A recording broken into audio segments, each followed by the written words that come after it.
Classic scam.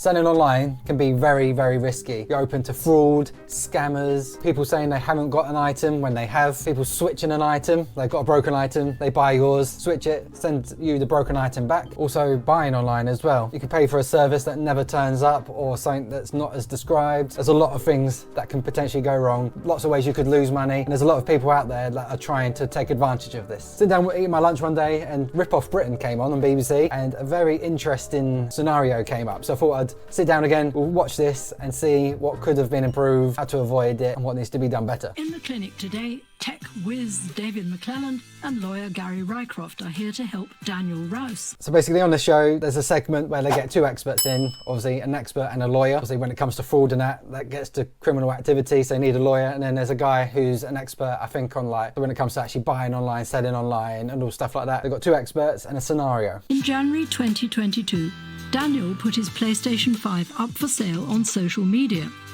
And it wasn't long before he found a buyer. Well, early in the year, selling a PS5 on social media, I've got a whiff in the air of some online or retail arbitrage going on here, mate. Happy to pay the asking price of £725. £725 for a PS5. Hang on, how much are they going for now?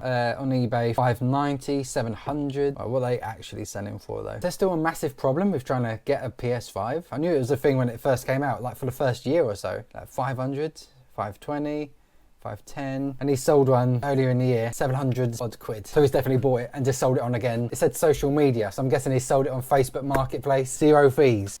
Nicely done, nicely done. I requested payment through PayPal, which I received after a few days. I then sent the item, recorded delivery, and the buyer confirmed that he'd received it. So listening to this, obviously buying and selling a PS5 for profit, there's nothing legally wrong with that as long as he's claiming he's made the profit, selling it as a business. Some people think that's bad, some people don't see a problem with it, but this is not what that video is about. He's basically sold an item, high value item, £725 on Facebook. Everything so far seems good. He's requested payment with PayPal. He's sent it tractor delivery.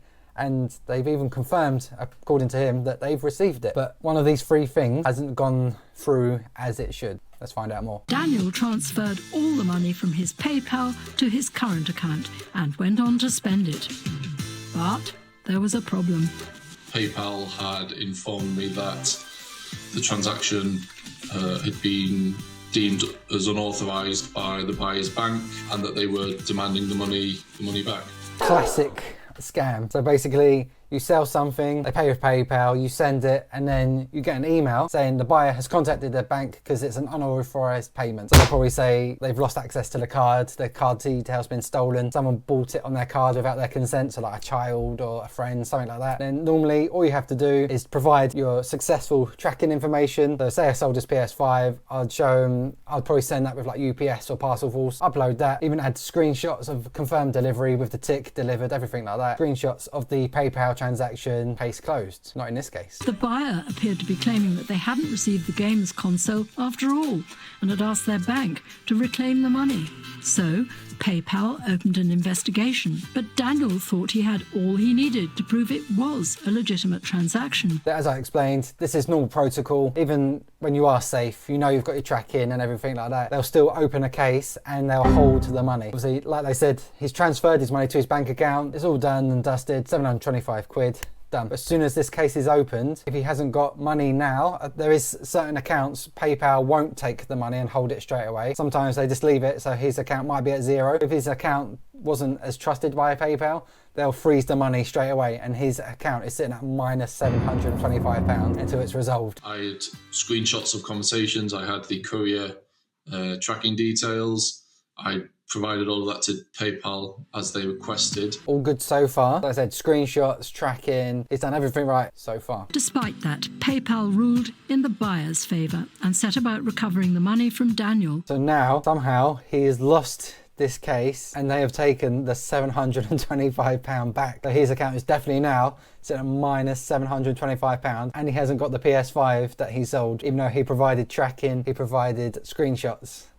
So what went wrong? They then put my account into minus £725 and then followed the threat of of bailiffs to collect what they saw as their money. Yeah, as soon as you're in minus, you owe PayPal money. They don't half badger you if you owe them money. I think in the past, my account's accidentally gone into minus. So like if I had a refund to do and my PayPal balance had done like taken away postage and stuff, sometimes it's crept into minus just by accident. They soon let you know and they soon want you to give them their money back. Obviously, he's been hard done by here. He's got no item, no money. And if it's got to bailiff level, then this has been going on for a while. They keep threatening.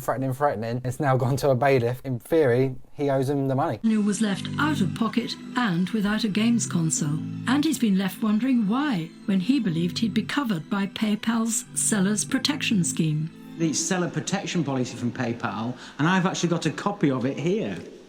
It says if you are sent an unauthorized payment, for example from a hacked account, or a buyer claims they didn't receive their item, our seller protection policy covers you for the full amount of the payment.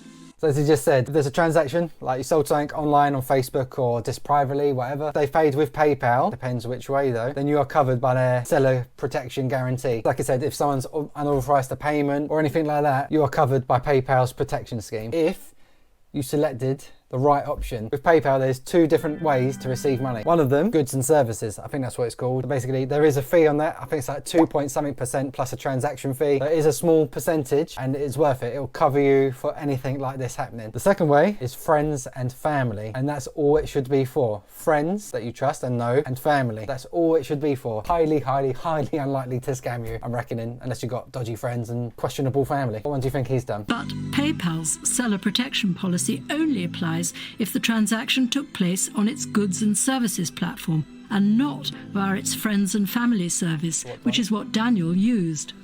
Daniel! Come on, Daniel. He's absolutely dug himself his own grave there. Not only has he price gouged a PS5, quite a few people disagree with anyway, he's also tried to scrimp on the 2-3% fee on PayPal, and now he's landed in some sticky mud. Daniel, just pay it. It's 2.something%. In fact, what is that? We'll do a rough guide. Here we go. So according to Cloth Nappy Tree, PayPal fee is 2.9% plus 30p transaction. So I'm guessing he sold it on Facebook Marketplace, so he saved fees there. So he would have received £725. PayPal will charge £21.33 and he would have received actually £703.67. So on that, if he's bought a PS5 for 500 quid, say, he's still making £203 profit with no actual selling fees apart from this transaction fee just to cover his back, which I think is fair enough on £700 odd.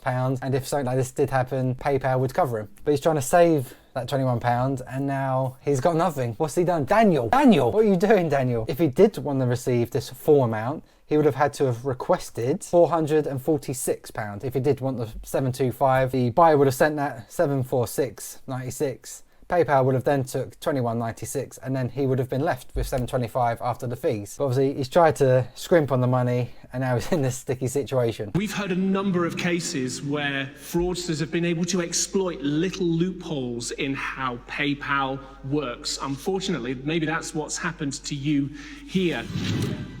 Well, when we contacted PayPal, it confirmed David's suspicions that Daniel's transaction was not covered by its seller protection policy because payment was made using its friends and family service. Never send or receive friends and family unless it is friends and family, especially as a buyer. If someone requests friends and family, you don't ever send that because you could get scammed. You could pay for something, they've requested friends and family, and you as the buyer could have no protection. But obviously this guy knows what he's doing, the scammer. He knows he can go straight to his credit card company, they'll reverse the transaction, he gets to keep it, and then leave Daniel with the mess. Obviously people not as savvy, they might pay friends and family, not receive anything, they'll get blocked on social media, and then they're just stuck. They've missed out and been scammed. Same as the seller. If you receive friends and family, you're not fully covered, as you can see here by bloody Daniel here. So if you do things by the book, you won't get scammed and you're going to get protected by PayPal. PayPal's advice to sellers is always to refuse this option and select the goods and services route in order to get the full protection. However, there is good news for Daniel because PayPal has decided, as a goodwill gesture, to refund him in full. You lucky, lucky bugger. So what I'm getting here is PayPal have now lost £725 because Daniel here didn't choose the right option, and out of their goodwill, they've refunded. I'm pretty sure PayPal have lost this £725. There's been a dispute on the card. Basically, someone's been done over here, and it's not Daniel. The scammer's got his free PS5. Either his card company has lost £700 or PayPal has, one of the big companies. And yeah, Dan's got very, very lucky here. I'm surprised this happened. Right, well, thanks for joining us today. Thanks for sharing your lovely background. Yeah, and thanks for all your help. So this is a lesson. Go buy the book. Don't scrimp out on fees. It's £20. He made £200 still. If you're selling online, make sure you're covered. Daniel! Come on, Daniel.